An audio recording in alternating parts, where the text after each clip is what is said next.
नूंह जिले में किसानों और भाजपा नेता चौधरी जाकिर हुसैन के बीच मुलाकात को लेकर छिड़ा विवाद अब सियासी रंग पकड़ता जा रहा है। 9 गांवों के किसानों की नाराजगी के बीच अब भाजपा नेता ने सामने आकर अपनी सफाई दी है और सभी आरोपों को पूरी तरह बेबुनियाद बताया है।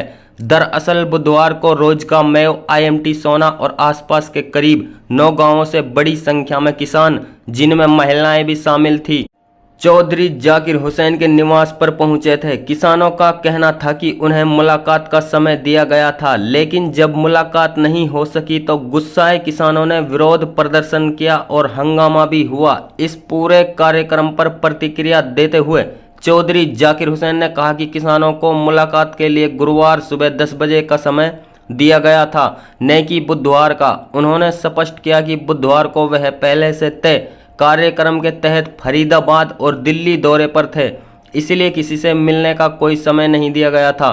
और उन्होंने आरोप लगाया कि जो भी बातें उनके खिलाफ कही जा रही हैं वह पूरी तरह झूठी और बेबुनियाद है।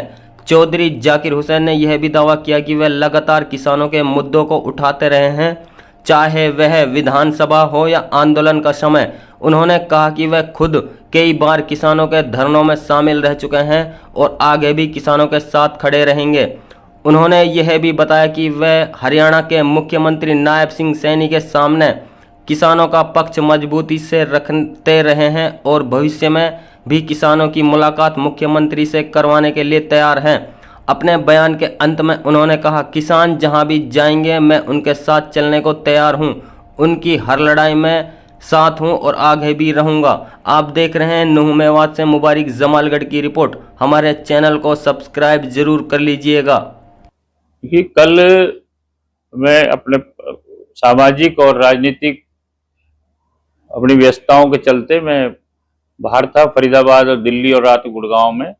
कल दिन में यहाँ से 11 बजे मैं गया था और उसके बाद लगभग 12 साढ़े 12 बजे के बाद यहाँ पर बहुत बड़ी तादाद में हमारे किसान भाई, 9 गाँव के जो हमारा मामला चल रहा है, और वहाँ से हमारी महिलाएं, बहनें, माताएं, बच्चे और मौजूद लोग आए थे और उनसे फिर मेरी टेलीफोन पे बात हुई थी।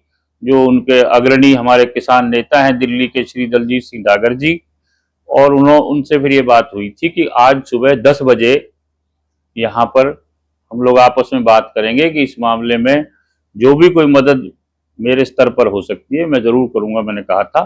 तो आज सुबह उन लोगों ने आना था, लेकिन अब मैं नहीं बता सकता कि किस वजह से वो लोग नहीं आए। मैं अब सुबह से मैं और आप उनका इंतजार कर रहे हैं।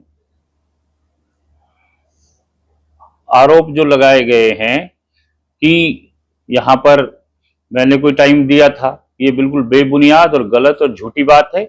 मैंने किसी को भी कोई टाइम नहीं दिया था कल मिलने का। आज का वक्त दिया था 10 बजे का, और अब भी जैसा आपने कहा, आप खुद बैठे, 12:30 बज रहे हैं और सुबह से कोई आदमी यहाँ पर नहीं आया। और इसी तरह ये बात कल भी बेबुनियाद थी कि मैंने किसी को वक्त दिया था। मैंने किसी को टाइम नहीं दिया था। और जब मैंने वक्त दिया था, जब चंडीगढ़ में जब माननीय मुख्यमंत्री श्री नायब सिंह सैनी जी से मिलवाया था, तो मैं इन किसानों के प्रतिनिधि मंडल से पहले वहां पर खड़ा मिला था। और किसानों के लिए तो हमेशा हमने संघर्ष किया है, हमारे खानदान ने किया है। और यहाँ तक भी है कि लोगों ने तो झूठी जबानी लड़ाई लड़ी। मैंने तो ईद की नमाज भी किसानों के साथ वहां पर पढ़ी, काली पट्टी बांध के। और किसानों के उस धरने के दौरान चौटाला साहब भी वहां पर गए, और उसके बाद भी हमने सरकार के सामने विधानसभा में भी हमेशा रखी, और विधानसभा के बाद भी अब 2024 में आदरणीय नायब सिंह सैनी जी से चंडीगढ़ के अंदर उनके निवास पर बैठक हुई और बड़ी विस्तार पूर्वक किसानों ने स्वयं, किसान नेताओं ने अपनी बात रखी और उनसे बात की। तो हमने हमेशा किसानों के, मजदूरों के, छोटे दुकानदारों के, सभी मेवात की 36 बिरादरी की हमने लड़ाई लड़ी है और इंशाल्लाह लड़ते रहेंगे। किसान हाँ, तो बढ़िया, बिल्कुल उनका स्वागत है। तो इसके लिए मैंने हमेशा कहा है कि जहां भी वो मुलाकात के लिए जाएंगे तो मैं उनके साथ सब जगह चलने के लिए तैयार हूँ।